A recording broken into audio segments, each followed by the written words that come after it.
Hello दोस्तों, स्वागत है आपका हमारे यूट्यूब चैनल एग्जाम फैक्ट तैयारी में।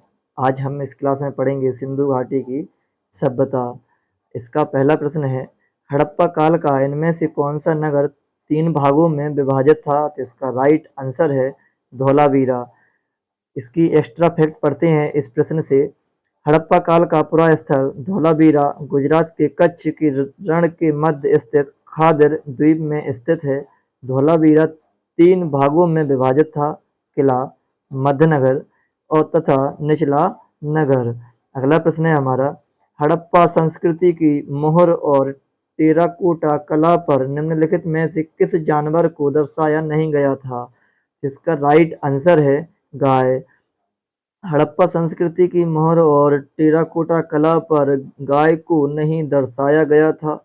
मोहरों और मिनर मूर्तियों टेराकोटा पर एक सींग वाले सांड, गैंडा, बाघ, हाथी, जंगली भैंसा, बकरा, भैंसा आदि पशुओं की सुंदर आकृतियां बनी हुई थीं। अगला प्रश्न है हमारा, मोहनजोदड़ो शब्द का अर्थ क्या है? तो इसका राइट आंसर है mound of the dead. Sindhu घाटी सभ्यता एक नगरीय सभ्यता थी। प्रश्न यहाँ से ही बनता है।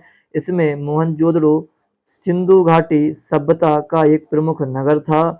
मोहनजोदड़ो शब्द से अभिप्राय मृतकों का टीला, इंग्लिश में माउंड ऑफ द डेड होता है। सिंधु घाटी सभ्यता में प्राप्त बृहत स्नानागार मोहनजोदड़ो नगर से ही प्राप्त हुआ था, जिसके मध्य स्थित स्नान कुंड लगभग 7.01 मीटर चौड़ा, 11.88 मीटर लंबा तथा 2.43 मीटर गहरा है। अगला प्रश्न है हमारा, सिंधु घाटी सभ्यता के बारे में इनमें से कौन सा कथन सत्य है? तो इसका राइट आंसर है ऑप्शन नंबर ए। सिंधु लोग कपास का उत्पादन करने वाले पहले थे। इसकी एक्स्ट्रा फैक्ट पढ़ते हैं। तो कपास भारत की एक प्रमुख फसल है, जिसकी खेती बहुत ही बड़ी मात्रा में की जाती है। सिंधु घाटी सभ्यता के निवासी कपास के उत्पादन में संसार भर में प्रथम माने जाते थे। इसके अतिरिक्त हड़प्पा निवासी गेहूं, जौ, दाल, चना, तिल आदि की खेती करते थे। सिंधु घाटी सभ्यता एक प्राचीन भारतीय नगरीय सभ्यता थी।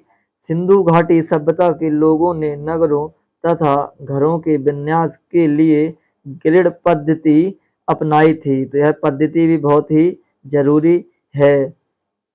अगला प्रश्न है इसका, हड़प्पा सभ्यता के एक हिस्से लोथल की खुदाई की खोज किसने की? जिसका राइट आंसर है option number C, S R Rao. Bhogava नदी अहमदाबाद गुजरात के तट पर स्थित लोथल की खोज सर्वप्रथम एस आर राव ने की थी। 1955 ईस्वी तथा 1962 ईस्वी के मध्य यहाँ एस आर राव के निर्देशन में खुदाई की गई थी। यह स्थान हड़प्पा सभ्यता का एक हिस्सा है। इसे लघु हड़प्पा या लघु मोहनजोदड़ो भी कहा जाता है। इसी में और आगे है, लोथल से गोदीबाड़ा का प्राचीनतम साक्ष्य मिला है। बहुत ही इंपॉर्टेंट प्रश्न है ये भी। अगला प्रश्न है हमारा, सिंधु सभ्यता में घोड़े की अस्थियों का अवशेष कहाँ मिला? तो इसका राइट आंसर है सुरकोटदा। एक्स्ट्रा फैक्ट पढ़ते हैं इसका। सुरकोटडा या सुरकोटदा गुजरात के कच्छ जिले में स्थित है, जहां से घोड़े की अस्थियां तथा एक कब्रगाह के अवशेष प्राप्त हुए हैं। इस स्थल की खोज 1964 ईस्वी में जेपी जोशी ने की थी। लोथल से घोड़ों की लघु मृण मूर्तियों के अवशेष प्राप्त हुए हैं। अगला प्रश्न है हमारा, निम्नलिखित में से कौन सा सिंधु घाटी की सभ्यता से संबंधित स्थल नहीं है? इसका राइट आंसर है option number C, Pataliputra. Kalibangan, रोपण, लोथल सिंधु घाटी की सभ्यता से संबंधित प्रमुख स्थल हैं। पाटलिपुत्र की स्थापना हर्यक वंश के शासक उदयन ने गंगा तथा सोन नदियों के संगम तट पर की थी। यह सिंधु घाटी की सभ्यता से संबंधित स्थल नहीं है। आशा करते हैं यह वीडियो आपको अच्छी लगी होगी। अगर आपने अभी तक हमारे चैनल को सब्सक्राइब नहीं किया है तो कृपया चैनल को सब्सक्राइब कर लें और साथ ही बेल आइकन को ऑन कर लें ताकि हमारी आने वाली वीडियो का नोटिफिकेशन आप तक पहुंचता रहे। जय हिंद, जय भारत।